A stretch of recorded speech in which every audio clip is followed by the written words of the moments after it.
I am 14 years old. I am hanging from a pull-up bar and I'm trying to lift myself up. My hands are shaking like crazy. I feel pain everywhere in my forearms and biceps, but I can't do it. I can't lift myself up. And you see, I wasn't just failing a gym test. I was failing in front of her, a girl that I was in love with, that I had a huge crush on.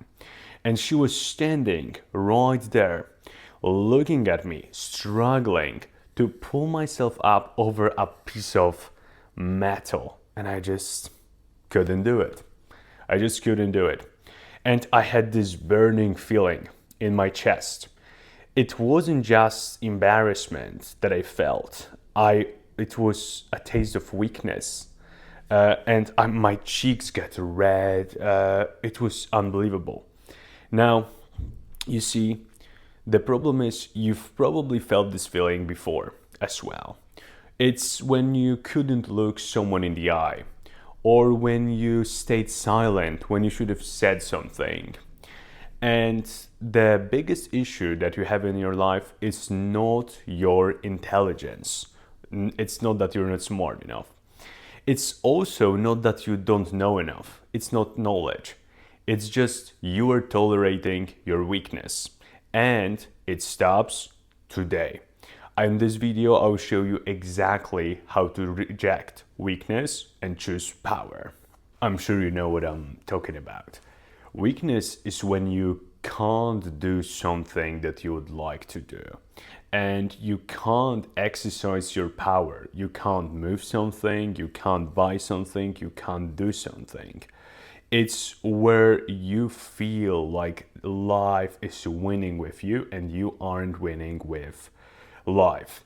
And every person who has tried to do something hard, or maybe just even sometimes ordinary, has felt this feeling like life has just got one up over you, like life defeated you.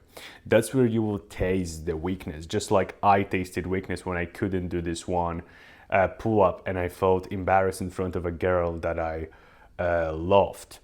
The thing is, modern society is constructed to just make weakness grow in you. It's actually designed to foster, to feed the weakness inside of you. Think about all the things we have around. So most people don't have any challenges. Think about this. We need to have a room where you go to lift weights and feel discomfort because our life has gotten so comfortable. We have heating indoors. We have food available whenever we want. We can party, have fun, travel, and so we have crazy technology. If people saw the phone that you have right now 100 years ago, they would think it's magic. So modern society doesn't require power, and actually it benefits a lot from you staying weak. Think about how people are addicted to scrolling on social media. And nowadays you can have the same feeling of a social interaction, but without going out anymore. You can just scroll and you can have parasocial relationships where you know someone, you're listening to someone, but they don't know you. You don't need to face the fear of rejection. You don't need to face the challenge of grooming yourself and looking properly. You can just look online. Think about the endless cheap dopamine that we have, all the Netflix shows, all the YouTube videos that you're watching, and even in a darker way, think about pornography that's easily available to everyone, that people can watch and they can use it as a substitute for a normal relationship. And they are not motivated to go out there and get a partner because they can just satisfy themselves with pixels. It's actually pathetic. It's absurd how this has been constructed. But you see, you are fighting an uphill battle because the companies have got the best behavioral scientists, the best engineers who design the apps to keep you glued to the screen, because that's when they make more money. There's also something about the nice guy syndrome. I think that especially men, we feel that we are somehow forced to be nice, that we are being harmless, and that being harmless makes us feel like we're good. But I want to change that for you completely. Being harmless is not being good. And I actually truly believe that men who don't have the power, who don't have the strength, the discipline, the freedom, are the most dangerous. Because a guy who is powerful, who is strong, who is muscular, who has the money, who has the physique, who has the fitness, he goes out into the world and he interacts with it. He talks to girls, maybe they reject him. He starts a business, maybe he fails, maybe he succeeds. But he is trying to get it. And he knows that when he wins, he is happy. When he loses, he is dissatisfied, but he accepts it. But the guy who is just harmless, who's the nice guy, who's just sitting at home and he's not trying to interact with the world, this guy is going to be very desperate. He's going to be craving the attention of other people, the resources, the girls that other people are hanging around with that he can't hang around with. And that desperation, it leads people to being evil, to being violent, to being negative. And in my opinion, the saying that goes, I heard it first time on Joe Rogan podcast, that it's better to be a warrior in a garden than a gardener in a war. I think that this is 100% true. You want to be a little bit dangerous. You want to be able to attack, to defend yourself when you're attacked. This is just it inside you as a man. You feel the need to push back, to be able to have that claw, to be able to bite back when people attack you. And I think that you need to have this. You need to have it under control. You can't be aggressive to everyone, but there needs to be an element of danger to your personality. There needs to be an element of just aggression in your character. And think about the cost of weakness in your life. Think about what it's costing you. Is it costing you a good relationship with a woman? Possibly, yes. Because if you weren't weak, you would be more attractive. You'd be able to get more girls. You'd be able to find a ride or die partner to build a life with. But because you are weak, because you've subscribed to the beliefs that being a nice guy makes you good, that being harmless makes you somehow valuable to society, and you've been manipulated by all these companies to stay weak, that's exactly why you don't have the power. You're just subscribing to weakness. And just being honest, nobody wants to be around someone who's weak, because weak people tend to be difficult to hang around with. Are you losing respect from other men as well? Yeah, I think so. I think that if a man sees that you are docile, that you're harmless, that you're the nice guy, he knows that he can't trust you. I've had many guys that I've met that I've wanted to become my friends, but the moment I noticed that they subscribe to weakness, they have the nice guy syndrome, I just know that I can't trust them. That if I did trust them, they would betray me at some point because of their weakness. Because I can trust a guy who's strong. I can trust a guy who has values, who has power. But a weak guy, it's like hanging around someone you can't put your trust in. And that's not something that I want to do. And most importantly, I think it costs you your own self-respect. I think that you don't respect yourself because you never show your assertiveness. You never stand up for yourself. You never say the things you think. You always keep yourself a little bit quieted down, a little bit under that edge, just because you're afraid and you believe that having that power, that having that spirit, that it's bad, that it's something that should be punished. And this is time you've changed it. So there are three pillars of power that I want to explain to you today. And the first one is actually your body. Now, a lot of people talk about fitness and being healthy. And that's an important conversation to have, but it's not the conversation that I want to have with you today. I want to talk to you about how the way your body looks, the way you feel in your body, builds something called presence. Presence, it's this feeling that people get when you walk into a room. They can just feel that something is different, that there is a different energy in the room. And as a man, if you go in there and you have a nice physique, you have great shoulders, you have upper chest, you have a strong neck, you can see that there is force in your body. People are just going to view you differently. They are going to give you respect that you wouldn't have gotten if you were just skinny and scrawny. People are going to immediately give you trust, because having a strong body says things about you that nothing can. You can't buy it, you can't fake it. It's the only thing on someone that when you see that they have a muscular physique, you know that that person has high pain tolerance, that that person is disciplined, that that person is consistent, right? You can't buy having a great physique. And it's a great signal that I use to look at men who I want to hang around with, but it's also a great signal that you can give to the world that you are the type of person who possesses power.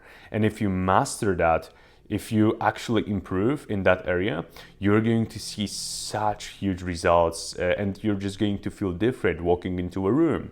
And I've seen it tons of times. Actually, when I started my business, I was very young. I started my first business at 16.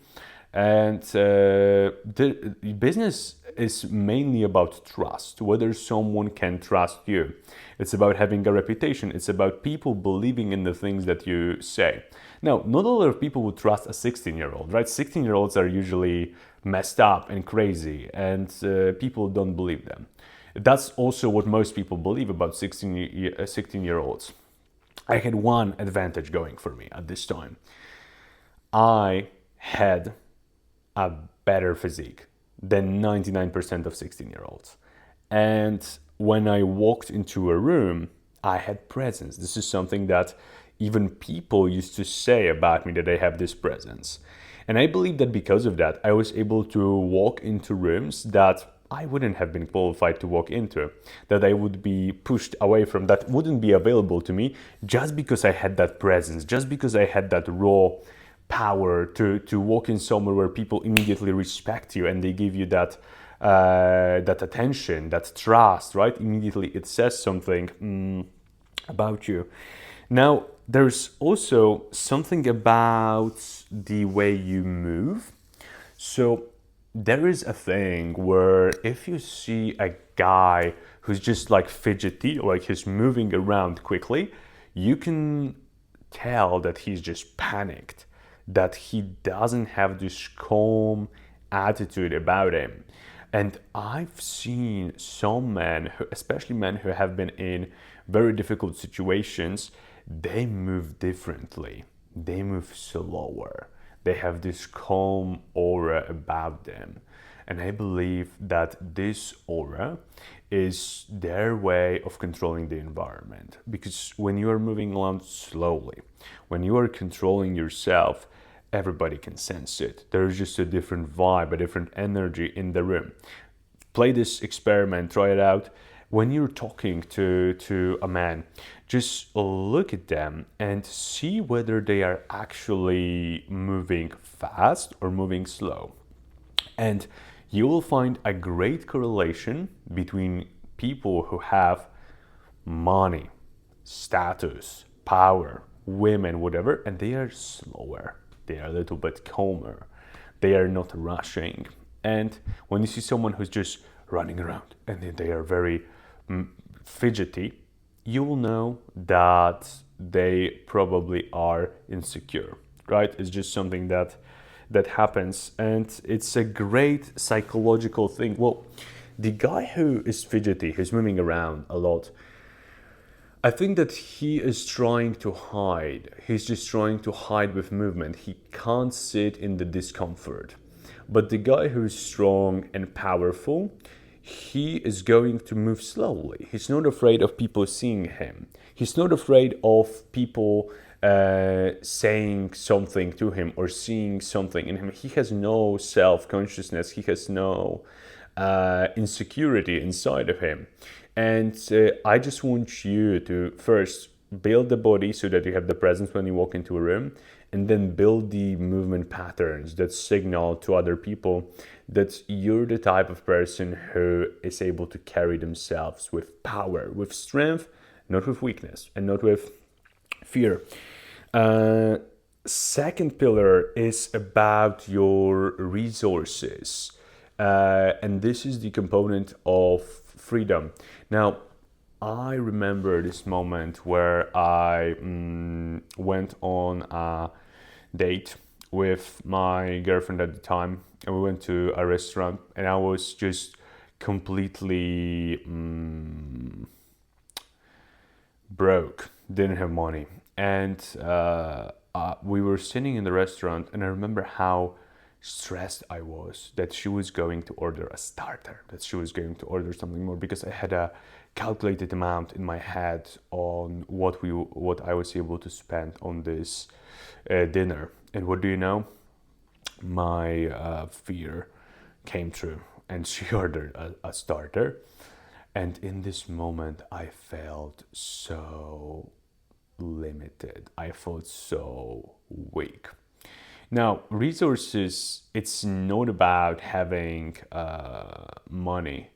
It's not about having nice things, I should say. It's about having the autonomy. It's about having the freedom. Because when you have freedom, what happens is you have the ability to say no. You have the ability to say F you to other people. And when you have that ability, your behavior changes substantially. When you know that you don't need someone's approval, that you can say no to them, that you can reject them, that you have options, all of a sudden you can be authentic and you can be yourself. And then you don't have to lie to other people, because people don't think about it like that, but you having to pretend that you like your boss or that you like someone because you need them to give you money is actually a lie. It's a lie. You are a liar. You are not real. You are not authentic. You are censoring yourself so that this person can give you money. You are a liar, and lying, being a liar, it makes you weak. It makes you pathetic, actually. So that's the first component of it. Now, the second component is when you don't have money, you compromise your morals. You destroy your ethics because you can't allow yourself to be ethical. Unfortunately, the modern world is constructed in this way where intentions don't matter as much as your ability to do things, to have power and force. And you have to sometimes do things that are immoral when you're poor just to survive, like lying to your boss that you like him, like going to work and then not working with enthusiasm and with power and not giving your all, but just being there because you need the money. And I think that This is like it's all connected together, man. Your weakness in your body makes you scared when you walk into a room, and then when you don't have that resources, you don't have the finances, you don't have the money, you have to lie to other people that you like them, that you like spending time with them. You're not authentic, and this makes you even more weak. So think about the like double weakness loop that you're already on. And the last element to this is your tribe. And the tribe, the people that are around you, this also enables you to choose power over weakness. Because the truth is, you're the average of the 5 people that you spend most time with. And if you spend time with people who are weak, you are going to become weaker by default. It's just how it is. So this is going to be probably one of the biggest things you can change. If you're hanging around people who are weak, if you're hanging around people who subscribe to weakness, who are not honest, who are liars, who don't have presence, who don't have confidence, who don't have the resources to have the autonomy to be authentic, to be real, you're going to become the same. You're going to adapt to their behaviors, their habits, their beliefs, and it's just going to keep you weak. On the other hand, if you hang out around people who have power, who have the ability to, first, presence, when they walk into a room, the energy changes, they light up the room, everybody looks at them. When you hang around people who have these slow movements, they have this control over the situation, you're going to become more different. When you hang around people who have resources and autonomy, they are going to be honest with you. They are going to tell you the truth because they don't need your approval. So if they say that they like something that you're doing, that they admire something that you're doing, they are going to be authentic. You know you can trust these words. Whereas when someone doesn't have the resources, you know you can't trust them, right? Because they might have some interest in telling you nice things. At the same time, when you're going to hang around just people who have that spirit, who have the power, who are not weak, you're going to become stronger because of that. You're going to adapt those thought patterns and those behaviors. And the last thing that I want to talk to you about is you need to have full power, okay? Because this is the point that was missing, the point where I think Andrew Tate and all of those other guys were talking about that they didn't completely understand how it works, the power and so on, is you need a ride or die partner to build a life with. You need someone who you can trust fully with your life. Because when you are either A, watching pornography, or B, having casual sex left and right, you're just going to give yourself, parts of yourself, to other people. And those parts will never come back. Think about deep and intimate relationship is with someone. Think about how your souls are connecting. And if you allow someone else to step into your energy, you're going to have a part of their energy with you forever. So you need someone where you can have that divine love, that just something magical that makes you feel complete. It makes you feel like you are whole. So you need a ride or die partner to build your life with. And there's another component.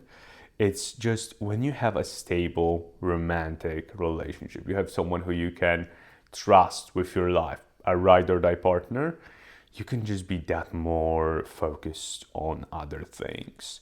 You're not worried about some silly girl cheating on you or texting with someone. You're just going all in. So let go of the casual hookups, let go of the casual sleeping around. Decide to find the person that you're going to fall in love with. Now, to do this, you need to go on dates first, but when, like on a short-term cycle, just talk to people, date people, right?